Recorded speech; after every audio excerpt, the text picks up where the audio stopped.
Galingan kayo ng founder mo sa pag-iyak, aswang. Baka effective pa.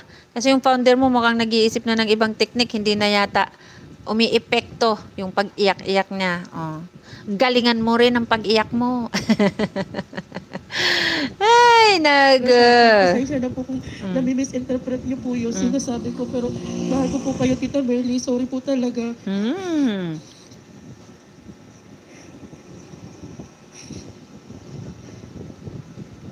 Bilisan mo.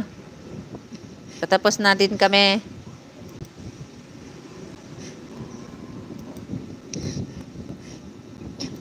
Live. Pasensya na ho kasi may ginagawa po ako ngayon.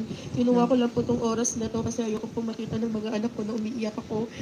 Kaya dito na lang po ako nag-live. Kinuha ko lang itong oras na to habang nakapilin ako dito.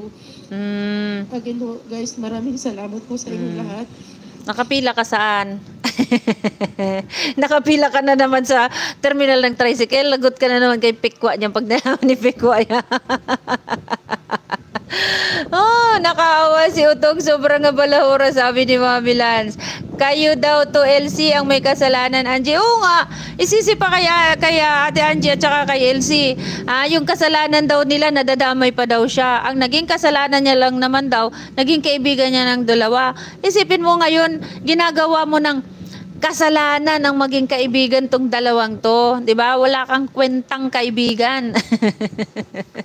Sana kung wala ka talagang ginagawa, 'di ba? Panindigan mo yung kaibigan mo.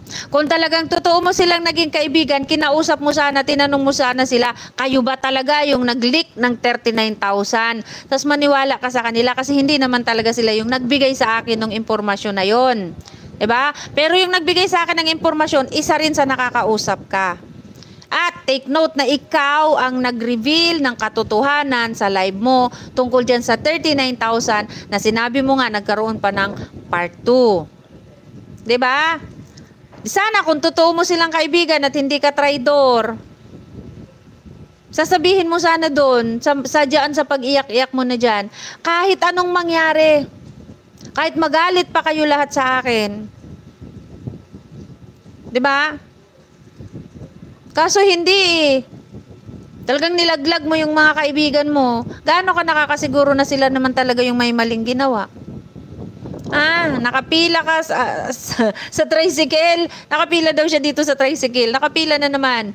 Nasa Dreamers pa si Sis Angie noon, maraming issue na kay sabi ni Ma'am Estrellero. Oo, 'di ba po? Oh. Parang ito nga yung kalaban nyo dito eh, Mama Edsarwan.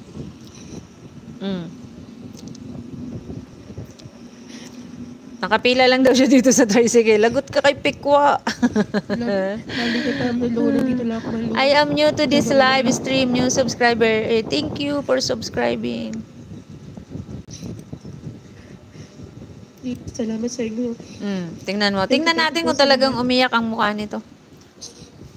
Salamat po sa lahat na mga... Yan si As umiiyak. Supportan din po sa akin, Ate Au. Thank you, Ate Au. Wala ka man luha. Lahat, guys. Asan luha mo dyan? O sa ganyang itsura mo na yan na nagkakanda, singot-singot ka na. Dapat yung luha mo dyan, punong-puno na sa mata mo. Parehas lang talaga kayo ng founder mo. Paiyak-iyak. Diyos mio, Marimar.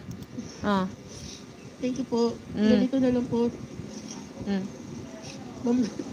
Mamaki, salamat po talaga, Mamaki. Hindi naman halatang umiyak yung itsura mo. Vans Vlog, bakit niyo pinaiyak? Mahagulgul yan dyan. Thank you guys. Thank you po. Wala man luha? Salamat po. Wala man luha siya. Ate Au, is mo ako sa kambal mo. Pag may time, message tayo.